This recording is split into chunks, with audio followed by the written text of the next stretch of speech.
Have you ever finished a full meal and still felt hungry an hour later? Or maybe you snack all day, deal with bloating, struggle with energy crashes, and wonder why your body never seems fully satisfied. Most people assume the problem is lack of willpower, poor metabolism, or too many cravings. But in most cases, the real issue is much simpler than that. You're not necessarily hungry. You may just be low in fiber. Fiber is one of the most overlooked parts of modern nutrition. It doesn't have the glamour of protein, the controversy of carbs, or the trend appeal of supplements and superfoods. But once you understand what fiber actually does inside your body, it becomes clear that this simple nutrient affects almost everything: hunger, digestion, blood sugar, cholesterol, gut health, inflammation, even long-term disease risk. On the Vital Nourish, we spend a lot of time talking about powerful foods and natural ways to support the body. And fiber deserves a place at the center of that conversation. Because for many people, adding more fiber is one of the fastest, most natural ways to improve how they feel every day. Before we go deeper, make sure you subscribe to the channel and turn on notifications if you enjoy practical, science-based wellness content that actually helps in real life. And stay with me until the end, because I'm going to share one of the easiest and healthiest ways to raise your fiber intake without making your meals complicated. Let's start with the basics. Fiber is a type of carbohydrate, but unlike starches and sugars, it isn't fully broken down and absorbed by the body. That may sound like a weakness, but it's actually what makes fiber so valuable. Because it travels through the digestive tract mostly intact, it can do a remarkable number of things along the way. Some fibers absorb water and form a kind of gel in the gut. These fibers can slow digestion, help stabilize blood sugar, and support healthy cholesterol levels. Other fibers add bulk to stool and help food move through the intestines more efficiently, supporting regular bowel movements and preventing constipation. And then there are fibers that act as food for your gut bacteria. These are especially important because when your gut microbes ferment certain fibers, they produce compounds called short-chain fatty acids. These compounds help nourish the cells of the colon, support the gut barrier, and influence inflammation, metabolism, and even brain function. This is why fiber is not just about digestion. It is one of the most important links between food and the microbiome. And the microbiome is deeply connected to your immune system, your mood, your energy, your metabolism, and your long-term health. Now think about the way many people eat today. Breakfast is often something refined and quick. Lunch may be convenient but low in real plant foods. Snacks are often ultra-processed and easy to overeat. Dinner might have protein, maybe some starch, but not much variety in vegetables, legumes, or whole grains. In that kind of pattern, fiber intake drops fast, and the body notices. One of the first things people notice when fiber is too low is poor satiety. Meals simply don't last. You eat, your stomach feels full for a little while, and then the hunger comes back quickly. That's because fiber slows gastric emptying and helps create a steadier release of energy. Without enough fiber, food moves faster, blood sugar rises more quickly, and hunger can return much sooner. This is why someone can eat plenty of calories and still feel unsatisfied. The issue is not always how much they're eating. Sometimes it's what's missing from the meal. Fiber also changes the texture and volume of food in a very helpful way. Foods rich in fiber take up more space, require more chewing, and often come with more water. This naturally slows down eating and helps the body register fullness more effectively. In other words, fiber gives your brain time to catch up with your stomach. Without it, meals can become easy to overeat and strangely unfulfilling at the same time. Then there is blood sugar.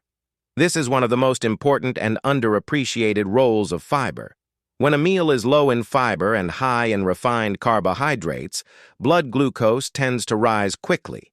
That rapid rise is often followed by a stronger insulin response, and then, in many people, an energy dip or craving cycle soon after. But when fiber is present, especially from whole foods, digestion becomes slower and more controlled. Blood sugar rises more gently, energy feels more stable, and cravings often become less intense. This is one reason fiber can be so helpful for people dealing with fatigue, mood swings, or the feeling that they are always hunting for something sweet in the afternoon. It's not about perfection. It's about giving the body a steadier fuel supply. Fiber is also a major player in cholesterol regulation. Certain types of fiber bind to substances in the digestive tract and help remove them from the body, which can support healthier cholesterol balance over time. This is one reason diets rich in oats, beans, lentils, vegetables, fruit, nuts, and seeds are often associated with better cardiovascular health. It isn't one magical food doing all the work. It's the overall fiber-rich pattern. Then, there's the gut. If you feel bloated, constipated, irregular, or like your digestion is never quite right, fiber may be part of the answer. But there's an important nuance here. When someone has been eating very little fiber for a long time, increasing it too quickly can backfire.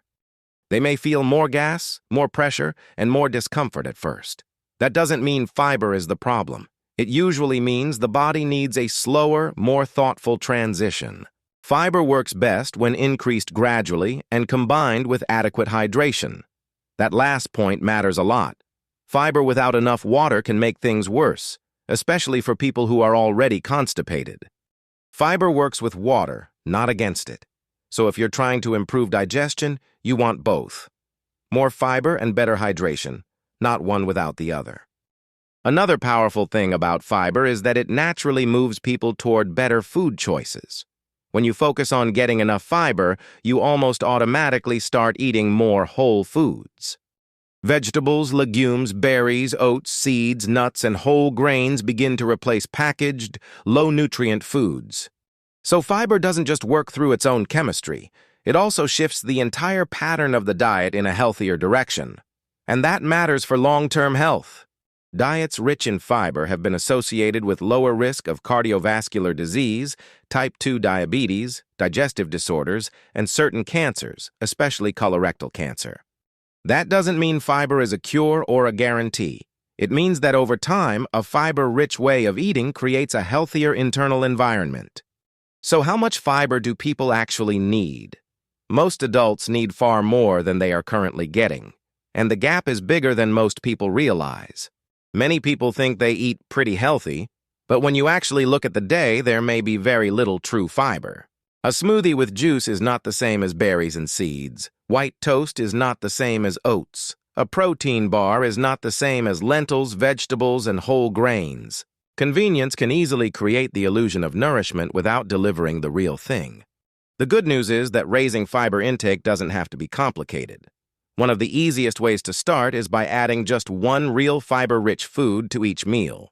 Maybe that means berries or oats in the morning, beans or a big salad at lunch, vegetables and lentils at dinner, or chia seeds and fruit as a snack. Small changes add up quickly when they happen consistently. And if you want one simple meal idea that works beautifully, try this. A big bowl with greens, chickpeas or lentils, chopped cucumber, tomatoes, avocado, pumpkin seeds, a drizzle of olive oil, and a squeeze of lemon. It's satisfying, hydrating, full of texture, rich in fiber, and naturally supportive for blood sugar, digestion, and fullness. It doesn't need to be fancy, it just needs to be real. So if you've been feeling constantly hungry, bloated, sluggish, or stuck in a cycle of cravings and crashes, don't immediately assume that something is deeply wrong with you. Start with the basics.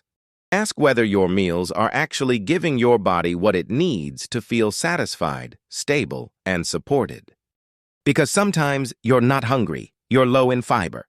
If this video helped you, give it a like, subscribe to the Vital Nourish, and let me know in the comments what your favorite high-fiber food is.